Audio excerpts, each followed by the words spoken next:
안녕하세요, 학생 여러분. 잘 지내셨죠?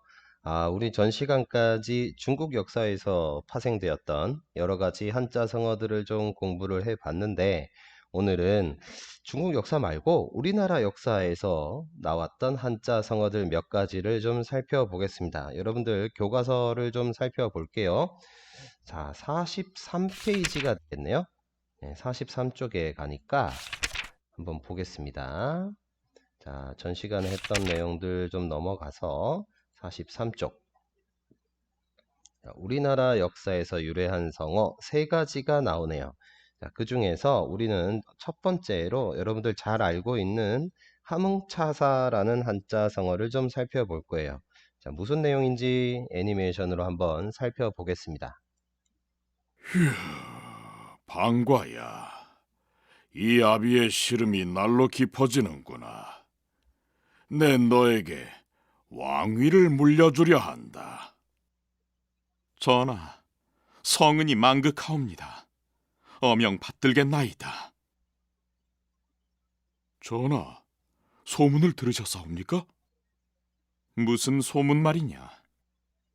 방원이가 군사를 몰고 다니며 세를 늘리고 있다고 합니다. 방원이의 만행이 나날이 심해지는구나. 내 이대로 있을 수는 없지. 이방원 내 이놈! 내 너를 더 두고 볼 수가 없구나. 형님, 뭐 하시는 겁니까? 얘들아, 형님을 잡아 모셔라.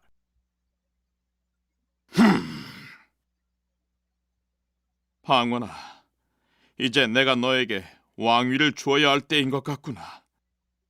이 나라를 잘 보살펴다오. 예, 전하. 어명 받들겠나이다. 방원이 네가 결국 이 아비의 뜻을 저버리는구나. 자네가 가서 아버님의 노여움을 풀어드리고 다시 한양으로 모셔오게.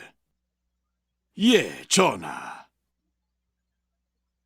방원이 내 이놈! 이 세상이 네 뜻대로 돌아갈 것 같으냐? 어찌하여 함흥으로 간 차사들이 하나같이 감감무소식이란 말인가? 자, 잘 보셨죠? 함흥차사라는 한자 성어입니다. 여러분들, 함흥차사라는 한자 성어는 워낙에 유명한 거니까 내용은 아마 다들 아실 텐데, 우리 조선시대 한번 역사 한번 보겠습니다.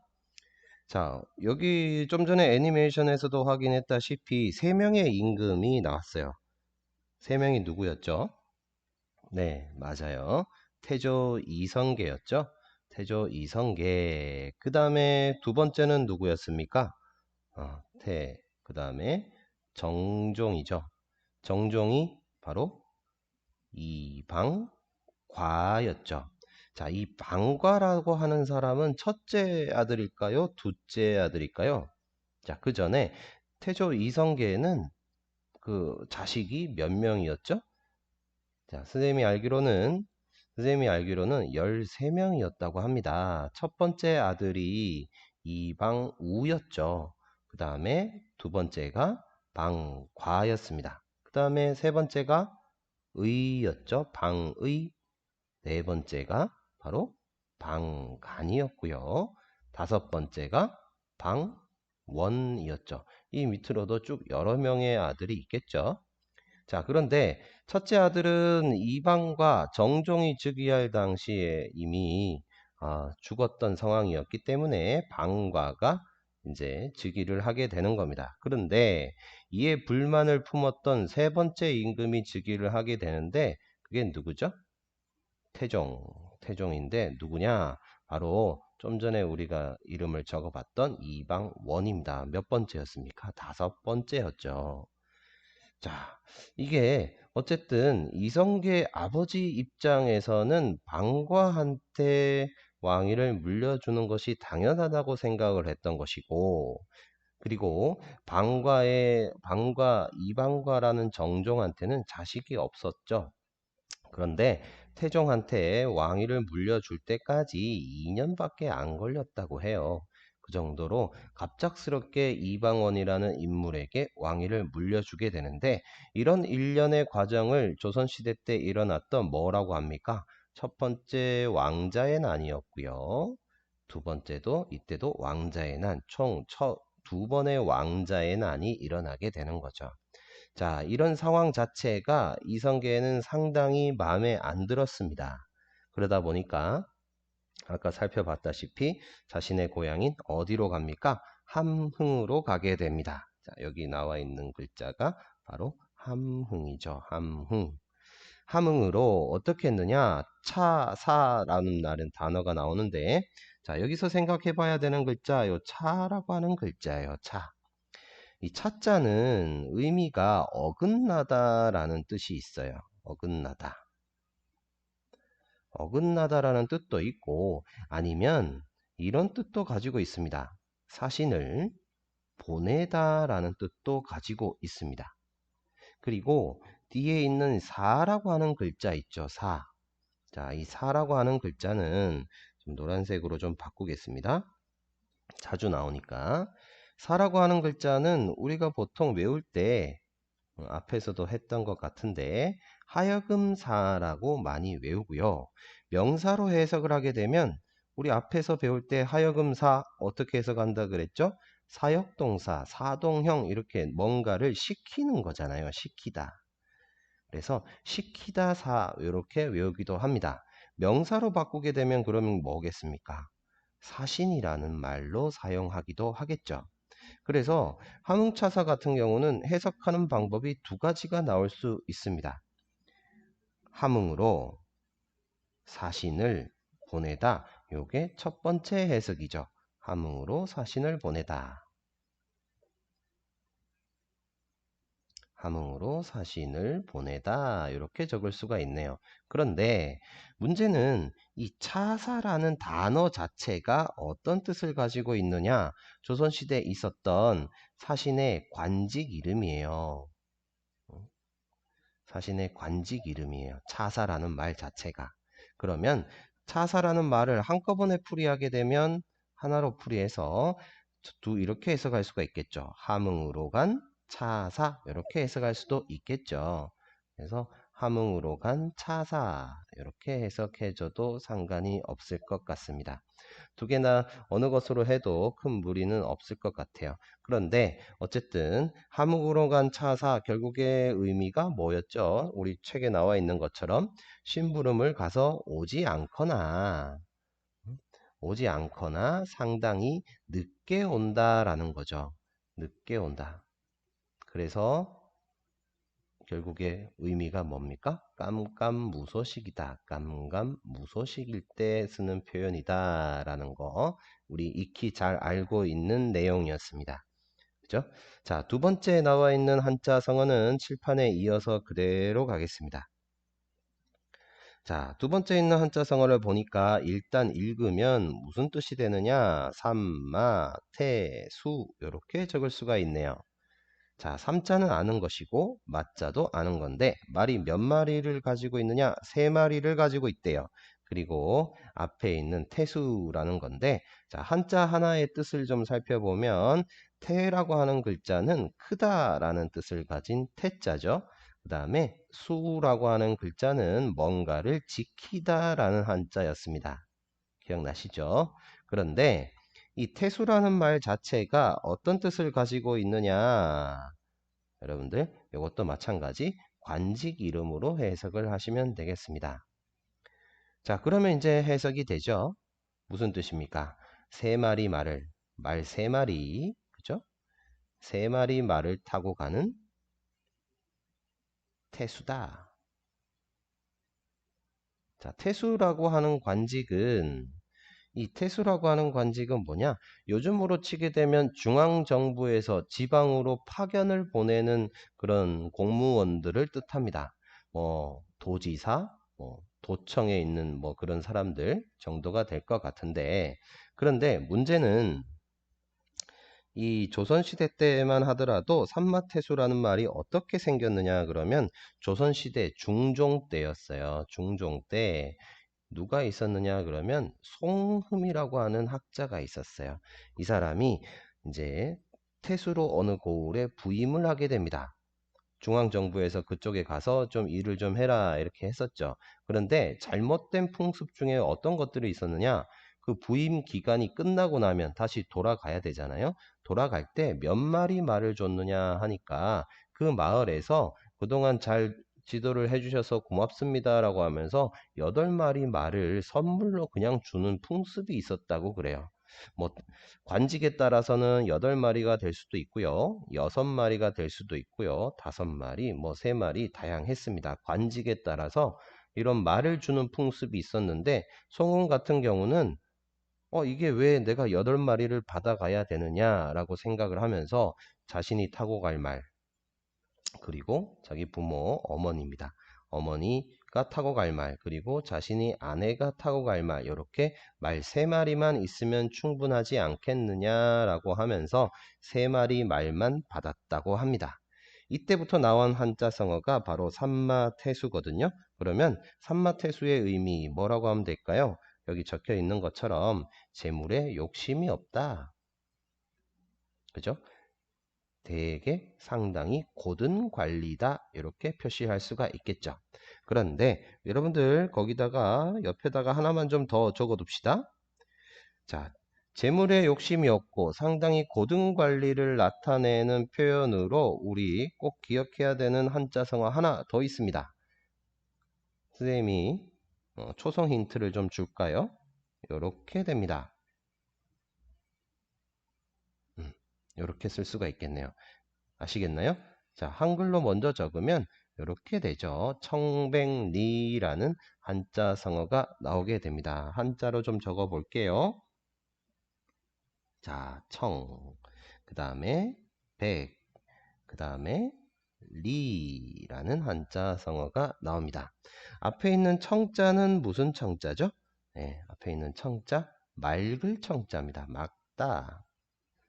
그 다음에 뒤에 백자는 뭡니까? 네, 희다, 순수하다, 깨끗하다라는 의미겠죠? 그 다음 리는 무슨 글자일까요?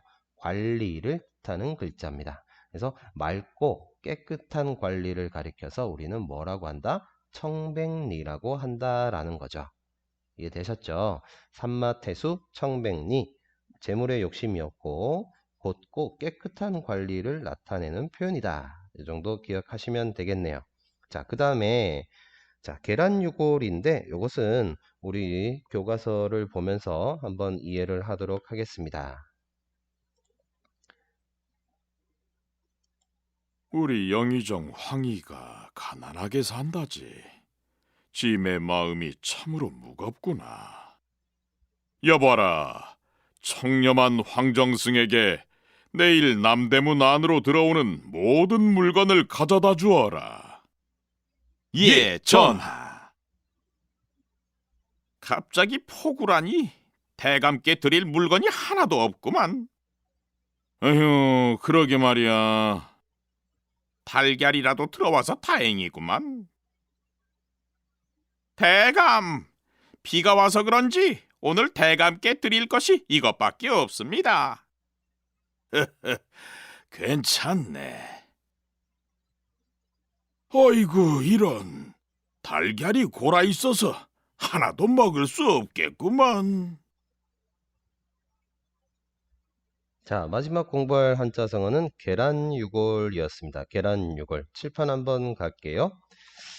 자, 글자를 좀 살펴보면 앞에 있는 개는 무슨 개자였죠? 네, 짐작하시겠죠? 닭 개자입니다. 그 다음에 란자는 뭐죠? 알란자죠. 우리 잘 알고 있는 계란이 되겠습니다. 그런데 그 뒤에 있는 유라고 하는 글자 있다라는 뜻이 되고요. 자, 그 다음에 나와 있는 글자 무슨 글자입니까?